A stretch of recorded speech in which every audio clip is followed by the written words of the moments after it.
زخمی حالت میں ہے اور زندگی اور موت کی کشمکش میں ہے، اور یہ 3 نکل گئے، باقی 7 بچے تھے۔ لیکن بھائیو ایک بات دیکھیے، اس کو عدل کہا جاتا ہے، اس کو انصاف کہا جاتا ہے، اور حقیقت بات یہ ہے عدل کے تقاضے پورے کیے تو سیدنا عمر بن خطاب رضی اللہ تعالی عنہ نے کہتے ہیں ان 7 میں سے ایک کو اور نکال دیجئے جن کا نام سعید بن زید ہے۔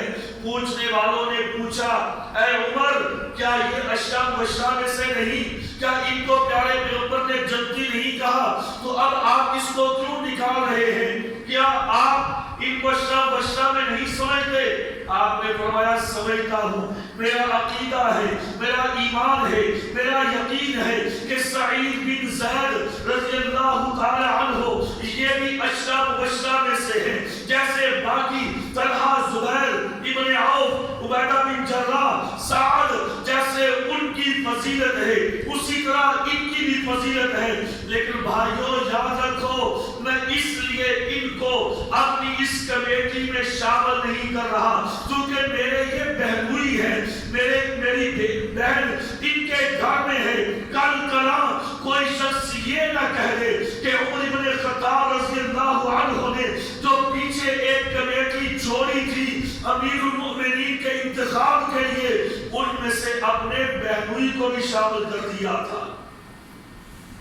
اور آج اس عمر بن خطاب کے بارے میں لوگ اگر بدواسات کریں تو ان کے اپنے ایمان کی کمزوری ہے، بلکہ ان کا ایمان ہے ہی نہیں۔ عمر بن خطاب تو اپنے بہنوئی کو اس کمیٹی میں شامل نہیں کر رہے کہ جو کمیٹی بعد میں مسلمانوں کے لیے خلیفہ انتخاب کرے گی۔ تو باقی 6 بچے، آپ نے فرمایا کہ ان 6 میں سے کسی ایک کا انتخاب کر لینا، اور جس پہ پوری امت، پورے صحابہ اور سارے مکہ اور مدینہ والے عرب کے لوگ جس پہ اطمینان رکھیں اس کو اپنا امیر بنا دینا۔ میں کسی ایک آدمی کو مقرر کر کے نہیں جاؤں گا۔ بات لمبی ہے، بات کو ذرا آگے چلاتے ہیں۔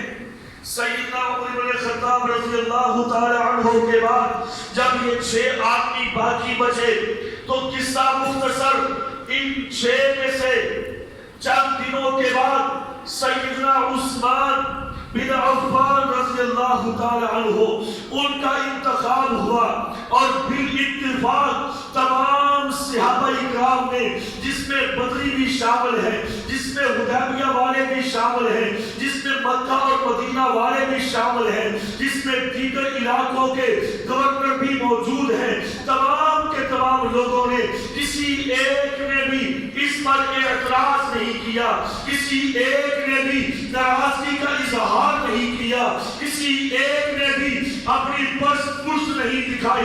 تمام کے تمام صحابہ بالاتفاق اس بات پہ قائل ہوئے، اس کے فاعل ہوئے کہ آج کے بعد ہمارے امیر، بلکہ مسلمانوں کے امیر پیارے پیغمبر کے بعد ابو بکر عمر کے جانشین اگر ہوں گے تو سیدنا عثمان بن عفان ہوں گے رضی اللہ تعالی عنہ۔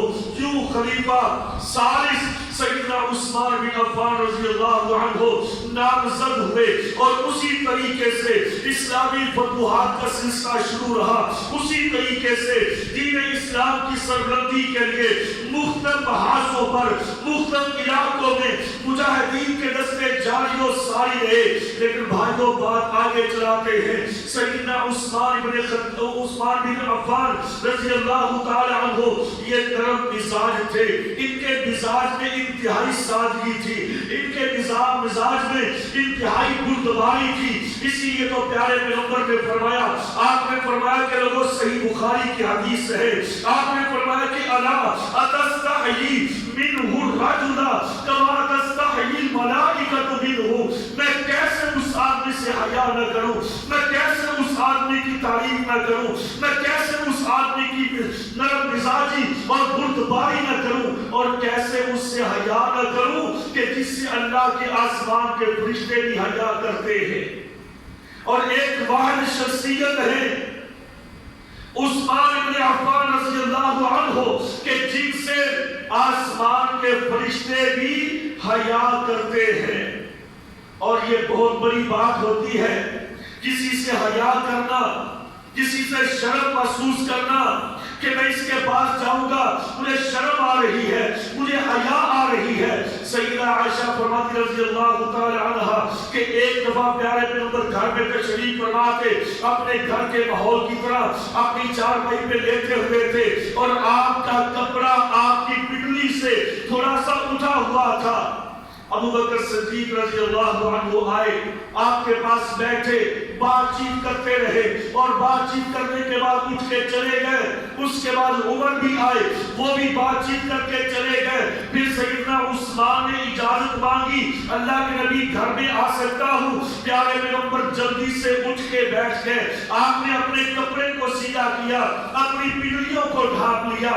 جب آپ واپس چلے گئے تو ام المؤمنین کہتی ہے رضی اللہ عنہا, عائشہ اللہ کے نبی کیا ماجرا ہے؟ ابو بکر بھی آئے, عمر بھی آئے, آپ اسی کیفیت میں لیٹے رہے.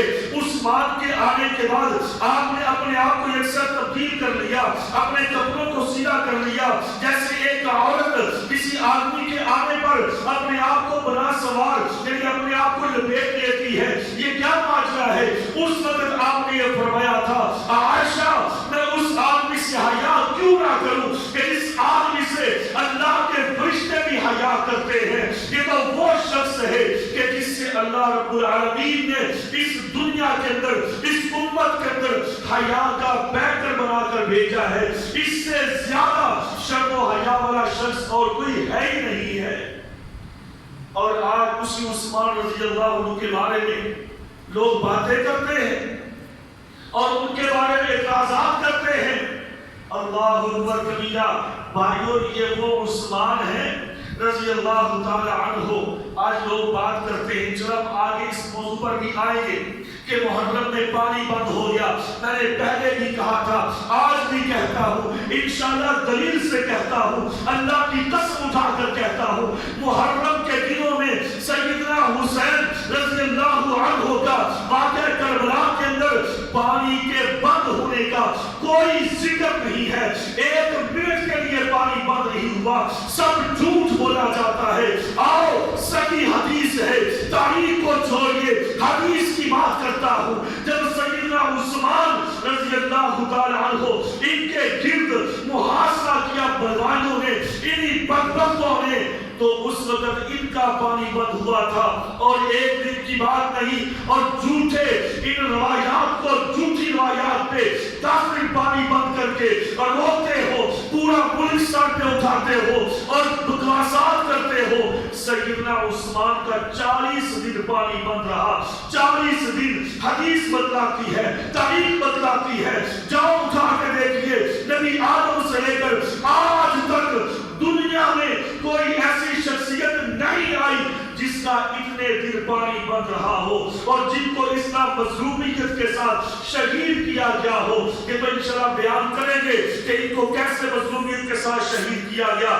40 دن پانی بند کیا گیا سیدنا عثمان رضی اللہ تعالی عنہ کا. اور اللہ کے نبی صلی اللہ علیہ وسلم نے دنیا میں ہی ان کو بشارت دی تھی, ان کو خوشخبری سنائی تھی. پیارے پیغمبر آ رہے ہیں, ایک دفعہ احد پہاڑ کے اوپر کھڑے ہوئے ہیں, ابو بکر بھی ساتھ ہیں, عمر بھی ساتھ ہیں اور عثمان بھی ساتھ ہیں. یہ چاروں عظیم شخصیات, یہ چاروں ہستیاں جبل احد پہ کھڑے ہوئے ہیں. اچانک جبل احد نے, احد کے پہاڑ نے ہلنا شروع کر دیا. صحیح بخاری کی بات کرتا ہوں, کوئی قصہ کہانی نہیں سنا رہا, صحیح بخاری کی روایت ہے. جبل احد نے ہلنا شروع کر دیا. پیارے پیغمبر نے فرمایا, اسکت یا احد, اے احد ٹھہر جا اور رک جا, کیوں حرکت کر رہا ہے؟ کیا تو نہیں جانتا کہ علیہ کا نبی و صدیق و شہیدان, تیرے اوپر اس وقت ایک اللہ کا نبی کھڑا ہے اور ایک صدیق کھڑا ہے اور 2 تیرے اوپر شہید کھڑے ہوئے ہیں. تیری عمر بن خطاب اور سیدنا عثمان رضی اللہ تعالی عنہ، یہ دونوں شہید ہیں۔ اللہ کے نبی نے پہلے تشریف گوئی کی تھی کہ عثمان شہید ہوں گے، عمر شہید ہوں گے، احد پہاڑ ٹھہر گیا۔ اس کے بعد احد پہاڑ گرا نہیں۔ یہ قصہ کہانی نہیں، صحیح بخاری کی روایت میں نے پیش کی ہے۔ تو عرض کر رہا ہوں، یہ عثمان بن عفان رضی اللہ تعالی عنہ جو عشرہ مبشرہ میں شامل ہیں، جن کو پیارے پیغمبر نے اپنی بیٹیوں کے یکے بعد دیگرے دو رشتے دیے۔ اور یہاں پر ایک اور بات کہوں گا، اور آپ میری یہ بات سن کے حیران بھی ہوں گے اور کچھ بھائی اس پہ اعتراض بھی کریں گے۔ پیارے پیغمبر صلی اللہ علیہ وسلم کے سب سے پہلی بیٹی، جو سب سے بڑی بیٹی تھی زینب، اس کے بعد چھوٹی بیٹی رقیہ رضی اللہ تعالی عنہ، اس کا نکاح سیدنا عثمان رضی اللہ عنہ سے کیا۔ یہ تو سبھی جانتے ہیں۔ جو میں بات کہنے لگا ہوں، لوگ پتہ کیا کہتے ہیں، وہ تاریخ کی اولاد سے پڑھ کے، تاریخ ہمیں سنا کے، روایات نہیں، یہ ساری رپورٹیں سنا کے ہمیں قائل کر لیا۔ ہم بھی سادہ لوگ ہیں، ان کی باتوں میں آ کے قائل ہو گئے۔ بڑی مشہور بات ہے، اب بڑے بڑے علماء بیان کرتے ہیں کہ جی پیارے پیغمبر کی دونوں بیٹیاں اور رقیہ اور کلثوم، ان دونوں کا نکاح ابو لہب کے بیٹوں سے ہوا تھا۔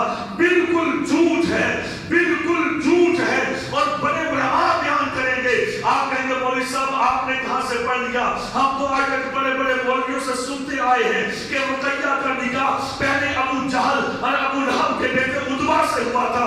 آپ نے کیسے کہا؟ میرے بھائیوں، میں نہیں کہتا، اللہ کی قسم ہے، اٹھا کے دیکھیے، تاریخ کی ساری کتابیں اٹھائیے، حدیث کو ٹٹولیے، آپ کو کہیں ایک جگہ پر بھی صحیح سند کے ساتھ، اتصال کے ساتھ مسند روایت مل جائے کہ پیارے پیغمبر کی بیٹیوں کا پہلے نکاح ابو لہب کے بیٹوں سے ہوا تھا، تو میں اس کا ذمہ دار ہوں۔ کوئی نکاح والی روایت نہیں ملے گی، لیکن تاریخ میں دیکھیے اتنا ایسی روایات کو گھڑا گیا ہے، ایسی باتوں کو ڈالا گیا ہے، ہمارے ذہنوں کے اندر بھی یہ بات راسخ کر چکی ہے کہ جی سیدنا عثمان کی بات جو نکاح میں رقیہ آئی تھی، یہ پہلے ابو لہب کے بیٹے کے ساتھ۔ بالکل غلط ہے، کوئی روایت نہیں ملتی اس کی۔ ہاں ایک روایت کمزور ہے، کمزور بھی نہیں، ضعیف موضوع من گڑت ہے، جس کو ابن اساکر نے بیان کیا ہے کہ جی عتبہ کے ساتھ نکاح ہوا تھا اور رخصتی سے پہلے چونکہ اسلام آ گیا تھا، انہوں نے طلاق دے دی۔ اس کی کوئی روایت کہیں سے نہیں ملتی سوائے ایک موضوع اور من گڑت روایت کی۔ اور اس کے علاوہ مستدرک حاکم کے اندر صحیح روایت سند کے ساتھ موجود ہے۔ سیدنا عثمان خود بیان کرتے ہیں رضی اللہ تعالی عنہ، کہتے ہیں کہ پیارے نبی نے اپنی کنواری بیٹی رقیہ کا میرے ساتھ نکاح کیا، اور کہتے ہیں مجھے اور اس کے بارے میں پہلے میری ایک رشتہ دار خاتون تھی، اس نے مجھے بتا دیا تھا، اور وہ کاہنوں والے کام کرتی تھی زمانہ جاہلیت میں، اور کہتے ہیں کہ اس نے مجھے بتا دیا تھا کہ عثمان تو ایک ایسا آدمی ہے کہ جس کے نکاح میں دو بیٹیاں کسی بڑی عظیم شخصیت کی آئیں گی، لیکن باقی آگے وہ کچھ نہیں بتا سکی تھی، وہ کاہنہ عورت تھی۔ اور اس کا مطلب یہ بھی مت سمجھنا کہ کاہنوں کی بات سچی ہوتی ہے۔ صحیح بخاری کی حدیث ہے، پیارے پیغمبر نے فرمایا کہ جو کاہن ہے، کاہن یہ شیطان کے دوست ہوتے ہیں، اور شیطان آسمانوں پر جاتے تھے، باتیں سن کے آتے تھے، اور اوپر سے نیچے سے آگے پیغام پہنچاتے تھے، اور پیارے پیغمبر نے فرمایا کہ ان کی 100 میں سے ایک بات سچی بھی ہو جاتی تھی۔ آج بھی جو یہ کاہن بیٹھے ہوئے ہیں، آپ کتنے لوگوں کے منہ سے سنیں گے اس نے مجھے بتایا میرا معاملہ ہو گیا، میرا وہ جیسے اس نے کہا ویسے ہی ہو گیا۔ یہ 100 میں سے ایک کی بات ہوتی ہے، باقی 99 سب جھوٹی باتیں ہوتی ہیں۔ تو عرض کر رہا ہوں، پیارے پیغمبر کی پہلی بیٹی زینب اور آس رضی اللہ تعالیٰ عنہ کے نکاح میں آئی، دوسری بیٹی رقیہ رضی اللہ تعالیٰ عنہ یہ عثمان بن عفان کے نکاح میں آئی رضی اللہ تعالیٰ عنہ۔ تو عثمان بن عفان کے جب نکاح میں آئی تو پیارے پیغمبر کے ساتھ ایک ایسا تعلق جڑ گیا۔ یہاں پر ایک اور بات بھی کہنا چاہتا ہوں، بنو امیہ کی بات کرتے ہیں، بنو امیہ کو گالیاں دیتے ہیں، بنو امیہ پہ سارے اعتراضات آتے ہیں، کیونکہ امیر معاویہ بھی بنو امیہ سے تھے، عثمان بھی بنو امیہ سے تھے، اور اس کے علاوہ کئی صحابہ بنو امیہ میں سے تھے۔ وہ بھائی بنو امیہ سے ہونا کوئی ایسی کون سی بات ہے؟ ایسے بدبخت بھی ہیں کہتے ہیں بنو امیہ میں پیارے پیغمبر نے لعنت کی، اللہ کی قسم بکواس کرتے ہیں، جھوٹ بولتے ہیں۔ پیارے پیغمبر نے اپنی 3 بیٹیوں کا رشتہ، 3 بیٹیوں کا نکاح بنو امیہ میں کیا۔ پہلی بیٹی زینب، اس کا نکاح ابو العاص کے ساتھ کیا، اور یہ بھی بنو امیہ میں سے تھے، اور دوسری بیٹی رقیہ اور تیسری بیٹی ام کلثوم، ان دونوں کا نکاح یکے بعد دیگرے عثمان سے کیا، اور عثمان بھی تو بنو امیہ میں سے تھے، اور عثمان رضی اللہ تعالیٰ عنہ پیارے پیغمبر کے رشتہ دار بھی تھے۔ کیسے؟ پیارے پیغمبر کے رشتے میں یہ بھانجے بھی لگتے تھے۔ پیارے پیغمبر کی سکی پھوپھی آگے پھر اس کی بیٹی کے بیٹے تھے سیدنا عثمان رضی اللہ تعالی عنہ، یعنی کہ یوں رشتہ داری بھی تھی، اور پھر بنو امیہ سے تھے۔ آج بنو امیہ کے بارے میں باتیں کی جاتی ہیں، آج جو غلط تھا وہ غلط تھا، جو صحیح تھا وہ صحیح تھا۔ کیا پیارے پیغمبر کے خاندان سے غیر لوگ نہیں تھے؟ ابو لہب، ابو جہل، کیا یہ جہنم میں نہیں گئے؟ جی فلاں خاندان سے ہونا یہ کوئی اعزاز نہیں ہے۔ اللہ کے ہاں اگر اعزاز ہے تو وہ تقوی کی بنیاد پر ہے، خاندانوں کی بنیاد پر اعزاز نہیں۔ پیارے پیغمبر صلی اللہ علیہ وسلم نے اپنی پہلی بیٹی کا نکاح بھی بنو امیہ میں کیا، دوسری بیٹی کا نکاح بھی بنو امیہ میں کیا، تیسری کا نکاح بھی بنو امیہ میں کیا، اور چوتھی بیٹی کا نکاح علوی خاندان میں کیا، سیدنا علی سے کیا۔ اور یہ بھی یاد رکھیے، ہمیں تاریخ، حدیث، اور پھر میں یہ بات اعلان کہتا ہوں، شیعہ کی کتابیں اس بات کی گواہی دیتی ہیں کہ سیدنا علی کا نکاح کنہوں نے کروایا تھا؟ ابو بکر تھے، عمر تھے، عثمان تھے۔ ان تینوں نے آ کر پیارے پیغمبر سے یہ گزارش کی تھی، اللہ کے رسول ہم ایک گزارش لے کر آئے ہیں، ہم آپ سے آپ کی بیٹی فاطمہ کا ہاتھ مانگنے کے لیے آئے ہیں۔ پیارے نبی نے کہا کس کے لیے؟ کہتے جی علی کے لیے۔ آپ نے فرمایا جب تم تینوں میرے پاس آ گئے ہو تو اب مجھے انکار کرنے کی ہمت نہیں، میں تمہیں سونپتا ہوں، جیسے تم چاہو، جہاں چاہو۔ تو انہوں نے پھر پیارے پیغمبر سے ہاتھ لیا، فاطمہ رضی اللہ تعالی عنہا کا اور علی کے ساتھ نکاح کروایا۔ اور ظالموں، تمہیں تو مرہون ملت ہونا چاہیے سیدنا عثمان کا، ابو بکر کا، عمر کا، کہ انہوں نے پیارے پیغمبر کی بیٹی کا نکاح کروایا سیدنا علی رضی اللہ تعالی عنہ سے۔ اور ایک بات یاد رکھیے، میں کوئی ایسی ویسی باتیں نہیں کر رہا کہ ہوا کے اندر چلتی ہوئی، صحیح بخاری کی روایت ہے، پیارے نبی صلی اللہ علیہ وسلم نے ایک مرتبہ، واقعہ تو خیر لمبا ہے، میں اختصار کے ساتھ بیان کروں گا۔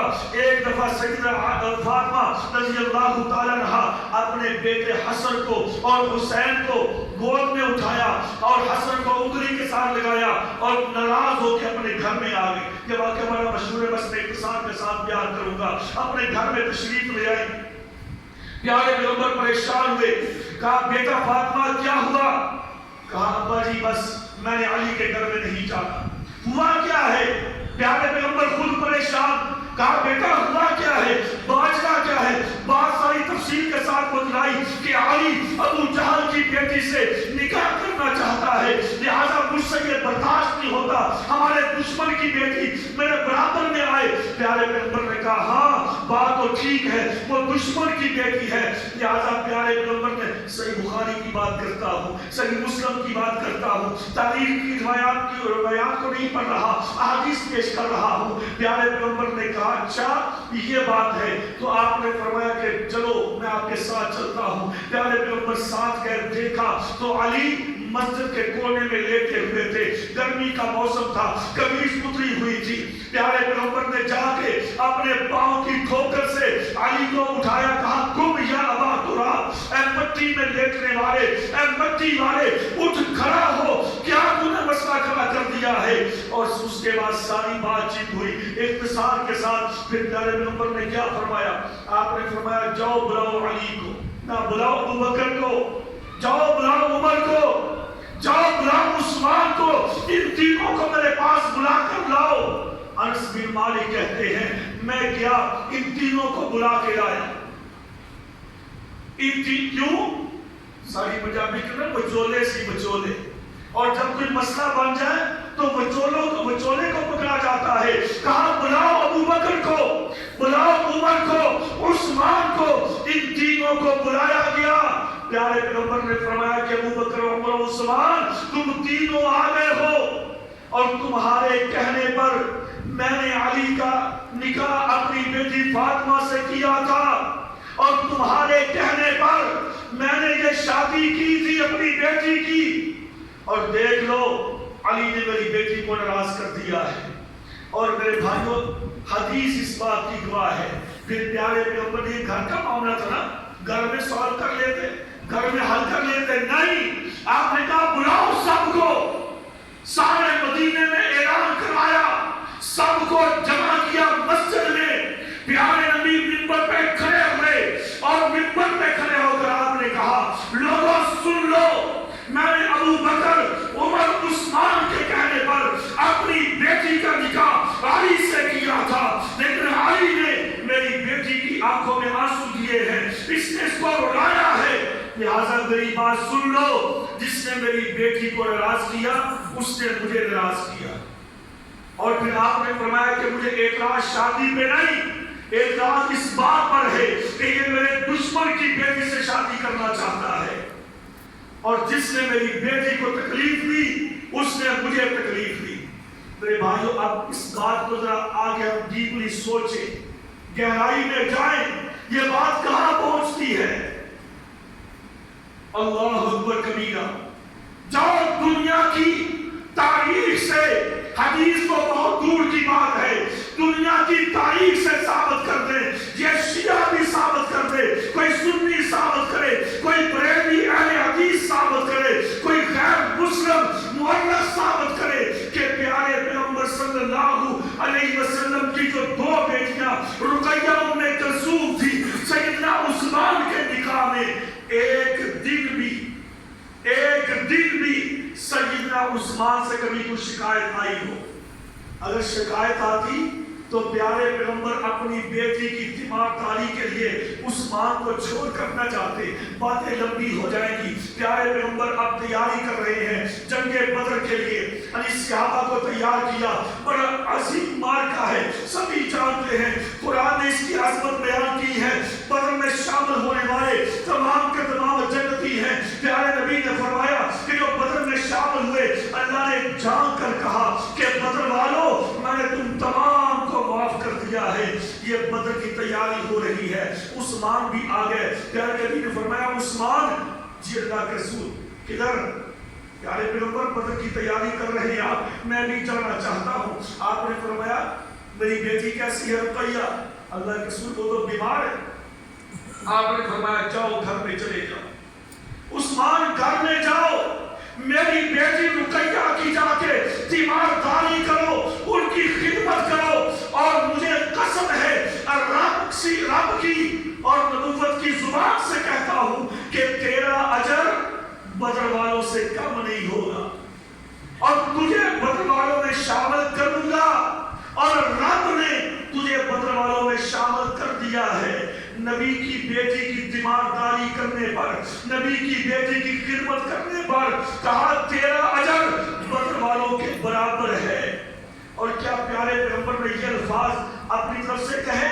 وَمَا يَنطِقُ عَنِ الْهَوَىٰ إِنْ هُوَ إِلَّا وَحْيٌ يُوحَىٰ۔ میرا نبی اپنی مرضی سے ایک جملہ بھی اپنی زبان سے نہیں نکالتے تھے، وہی کہتے جب آسمان سے وحی نازل ہوتی، کہا جاؤ عثمان اپنے گھر میں میری بیٹی کی خدمت کرو، اپنی بیوی کی خدمت کرو، اور تجھے پورا اجر ملے گا بدر والوں کا۔ اور جب جنگ بدر ہوئی، پیارے پیغمبر نے تمام مجاہدین کے اندر مال غنیمت کو تقسیم کیا، مال و متاع تقسیم کر رہے ہیں، ہر کسی کو اس کا حصہ دیا جا رہا ہے۔ ایک حصہ نکال کے سائڈ پہ کر لیا اور کہا یہ میرے عثمان کا حصہ ہے، یہ میرے عثمان کا حصہ ہے۔ نے فرمایا کہ میں نے روک دیا تھا، وہ میرے کہنے پہ نہیں آئے۔ اور آج یہ بے ایمان شیعہ اعتراض کرتا ہے، بدبخت بے ایمان یہ غیر مسلم اعتراض کرتا ہے کہ عثمان جنگ بدر میں نہیں تھے۔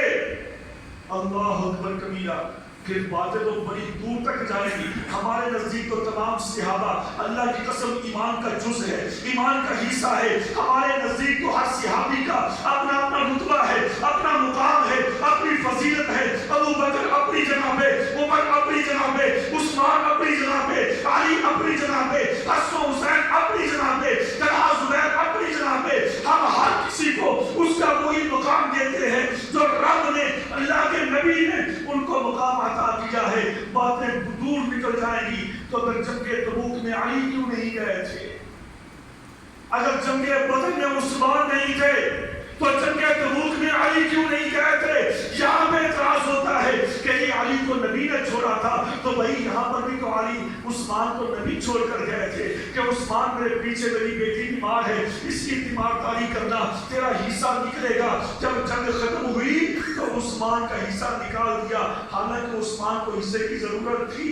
اللہ اکبر کبیرہ، جیش العسرہ جب تیار ہوا، یعنی کہ جب لشکر تبوک کی تیاری تھی، پیارے پیغمبر نے فرمایا لاؤ لاؤ لاؤ جب اس جنگ کے لیے، اس جہاد کے لیے فنڈ۔ تو عثمان نے کتنا فنڈ دیا ساری دنیا جانتی ہے، 300 گھوڑے اور تقریباً 1000 اونٹ، یہ سارے اپنے سامان کے ساتھ لدے ہوئے تھے، خالی نہیں۔ 300 گھوڑے اور 1000 اونٹ اور 1000 دینار سونے کے سکے پیارے پیغمبر نے اپنی جھولی میں ڈالے اور ان کو الٹ پلٹ کر رہے تھے، انہیں ہلا رہے تھے۔ اور کیا فرمایا نبوت والی زبان نے؟ ما ذرہ عثمان ما عمل بعد هذا اليوم، کہا عثمان آج کے بعد تو ایک بھی نیکی نہ کرے تو جنتی ہے۔ آج کے بعد عثمان تجھے کوئی عمل نقصان نہیں پہنچا سکتا۔ یعنی آج کے بعد بتاؤ کون سا ایسا صحابی ہے، کون سا ایسا نبی ہے کہ جس کو اللہ رب العالمین نے، لیکن یہ مت سمجھنا کہ جو سابقہ 2 صحابی ہے ابوبکر عمر اور انبیاء ان سے مقام بڑھ گیا، یہ نہیں ہو سکتا۔ مقام ہر کسی کا اپنا اپنا ہے، لیکن فضیلت ہے، مناقب ہے۔ آپ نے فرمایا کہ عثمان آج کے بعد تم کوئی بھی عمل نہ کرو تو تمہیں جنت میں جانے سے کوئی بھی نہیں روک سکتا۔ اللہ اکبر کبیرہ، یہ تھے۔ اب ان کو مال غنیمت کی کیا ضرورت ہے؟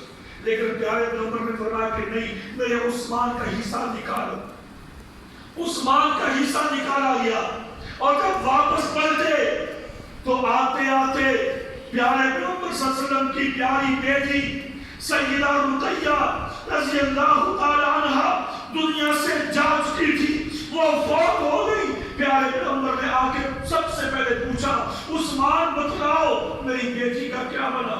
اللہ کے رسول وہ تو فوت ہو، آپ کے انتظار میں وہ تو دنیا سے رخصت ہو گئی۔ اور عثمان بھی سب پریشان اور رونے لگے، سارے لوگ موجود ہیں، پیارے پیغمبر قبر پہ کھڑے ہیں، دعا مغفرت فرمائی، اپنی بیٹی کے لیے دعائیں کرتے رہے۔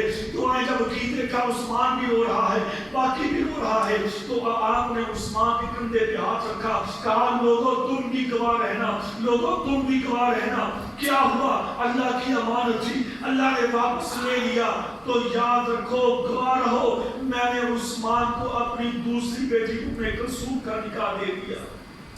اور بھائی اگر خوشی تھی، اگر پیارے پیغمبر صلی اللہ علیہ وسلم کو اس گھر سے امن ملا تھا، اس گھر سے خوشی ملی تھی، اس گھر سے عزت ملی تھی، اس گھر سے سکون ملا تھا، اس گھر سے احترام ملا تھا، تو تبھی میرے نبی نے کہا کہ اپنی دوسری بیٹی کا نکاح ام کلثوم کا عثمان سے کرتا۔ بات آگے چلاتے ہی گئی، اختصار کے ساتھ ایک وقت آیا ام کلثوم بھی فوت ہو گئی، پیارے پیغمبر بھی پریشان ہیں، سیدنا عثمان بھی پریشان ہیں، دیگر بھی پریشان ہیں۔ تو صحیح بخاری اور حدیث کے الفاظ ہیں، دیگر احادیث اس کتاب کے ساتھ لفظ کے ساتھ بھری ہوئی ہے۔ پیارے پیغمبر نے کیا فرمایا تھا؟ آپ نے فرمایا کہ عثمان اللہ کی قسم جس نے مجھے حق کے ساتھ بھیجا ہے، اگر میرے پاس 40 بیٹیاں ہوتی 40 بیٹیاں، تو ایک کے بعد ایک فوت ہوتی جاتی، میں باقی تیرے نکاح میں دیتا جاتا اور مجھے اس پہ احساس ہوتا، مجھے اس پہ خوشی ہوتی، مجھے اس پہ سکون ہوتا۔ تو بات کر رہا تھا میرے بھائیو، سیدنا علی رضی اللہ تعالی عنہ سے فاطمہ الزہرا کو تکلیف پہنچی، پیارے پیغمبر پریشان ہوئے، تو سیدنا عثمان سے تکلیف نہیں پہنچی۔ تو پیارے پیغمبر نے فرمایا کہ عثمان ابو بکر عمر دیکھ لو، تم نے کہا تھا علی کے ساتھ بیٹی کا نکاح کرو، میں نے نکاح کر دیا، تو اب اس نے مجھے تکلیف دے دی ہے۔ تو سیدنا علی نے معافی مانگی، معذرت کی کہ اللہ کے رسول میں غلطی پہ تھا، غلطی ہو گئی، اب آئندہ اپنی زبان سے کبھی ایسے الفاظ نہیں نکالوں گا۔ بات کرنے کا ابو بکر نے نعوذ باللہ تکلیف دی فاطمہ کو، عمر نے تکلیف دی جو کہ بالکل جھوٹ ہے، جس کی کوئی بنیاد نہیں، اور جس کو غلط رنگ دے کر پیش کیا جاتا ہے، جو کہ صحابہ پر صریحاً ایک ظلم اور ان پر بہتان تراشی ہے، اور یہاں پہ حقیقت میں تکلیف دی علی رضی اللہ عنہ نے۔ تو کیا کہیں گے علی رضی اللہ کے بارے میں نعوذ باللہ، کیا کہیں گے؟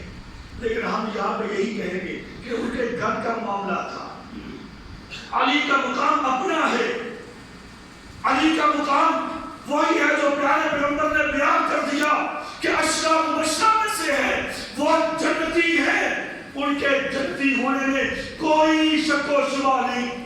لیکن ان سے یہ مسٹیک ہو گئی کہ انہوں نے فاطمہ کو تکلیف پہنچا دی، اور اس کے بعد انہوں نے معذرت کر لی۔ تو میرے محترم بھائیو، بات سیدنا عثمان کی کر رہے ہیں کہ عثمان رضی اللہ تعالی عنہ یہ عظیم شخصیت ہے کہ جنہوں نے پیارے پیغمبر کے ساتھ اپنے ناطے کو اس طریقے سے نبھایا، ایسے جوڑا کہ جس کی دنیا میں تاریخ میں مثال نہیں ملتی۔ اور باقی بہت ساری باتیں انشاءاللہ ہم آگے چلیں گے کہ ان کے زمانہ خلافت کے اندر فتنے کیسے کھڑے ہوئے، اور ان کی نرم مزاجی کی وجہ سے، اور ان کے اس بردباری کی وجہ سے، اور ان کافروں نے، ان سازشی لوگوں نے کیسے کیسے فائدے اٹھائے اور صحابہ اکرام کے خلاف پراپنڈے کیے، اور جس کا خمیازہ آج تک یہ مسلمان بھگت رہے ہیں کہ ان کے خلاف لوگ باتیں کر رہے ہیں۔ انشاءاللہ ہم اس کو آگے تفصیل سے بیان کریں گے۔